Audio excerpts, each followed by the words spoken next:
Hi all. என்னன்னே தெரியல. காலையிலேருந்து மைண்ட் ஒரே டிஸ்டர்ப்டாவே இருந்துச்சு. எதுலயுமே கான்சன்ட்ரேட்டே பண்ண முடியல. ஸோ, அப்படி இருக்கும்போது நமக்கு புடிச்ச சாப்பாடு சாப்பிடணும்னு தோணும்ல. அதனால தான் இங்கேருந்து 45 கிலோமீட்டர்ஸ் ட்ராவல் பண்ணி போய் என்னோட ஃபேவரட்டான கடையில என்னோட ஃபேவரட்டான ஃபுட்டு வாங்க போயிட்டேன். பரோட்டா தான். அதில பார்த்தீங்கன்னா, நாங்க போகும்போது தான் பரோட்டா போட்டுட்ருந்தாங்க. சரி நாங்க கேட்டோங்கிறனால வந்துட்டு முட்டை பரோட்டா அப்போ போட்டு தரேன்னு சொல்லிட்டு அப்போ போட்டுட்ருந்தாங்க. சீரியஸாவே பார்த்தீங்கன்னா, எத்தன பேர்த்துக்கு பரோட்டாவா, பிரியாணியான்னு சொல்லும்போது பரோட்டா பிடிக்கும்னு சொல்லுவீங்கன்னு எனக்கு தெரியல. பட் எனக்கு பரோட்டாவா, பிரியாணி ஆப்ஷன் வச்சா நான் பரோட்டா தாங்க சொல்லுவேன். அந்த முட்டை பரோட்டா போடும்போது பார்த்தீங்கன்னா, அது அப்படியே அந்த கொத்துற சவுண்டு அதெல்லாம் கேட்கறதுக்கே சூப்பரா இருக்குங்க.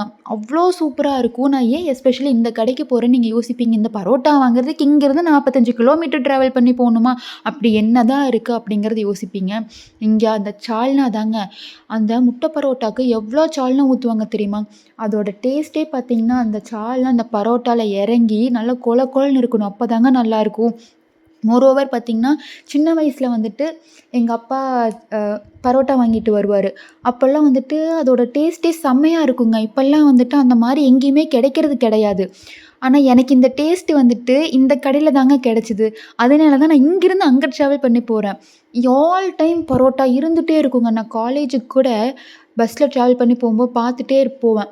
எப்பவுமே பரோட்டா போட்டுட்டே இருப்பாங்க. இதுக்காக காலேஜ் பஸ்ஸ வேணும்னே மிஸ் பண்ணிட்டு கூட அங்க ஒரு போலீஸ் ஸ்டேஷன் இருக்குங்க. அங்கருந்து இங்க 20 மினிட்ஸ் நடந்து வந்து இத வாங்கிட்டு கூட நான் போயிருக்கேன். அந்த அளவுக்கு வந்துட்டு எனக்கு அந்த கடை பரோட்டா மேல அவ்ளோ கிரேஸ்ன்னா பார்த்துக்கோங்களேன்.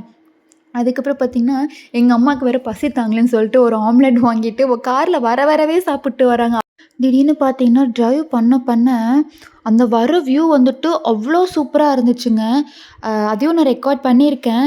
அந்த ஒரு அந்த சன்செட் ஆகும்போது, அந்த ஒரு ரெட்டிஷு, ஒரு ஆரஞ்சு, ஒரு ஒயிட்டு, ஒரு எல்லோ, ஒரு கிரே, ஒரு ஆஷ் கலர் எல்லாமே மிக்ஸ் ஆன மாரி பார்க்குறதுக்கே அவ்ளோ சூப்பரா இருந்துச்சுங்க.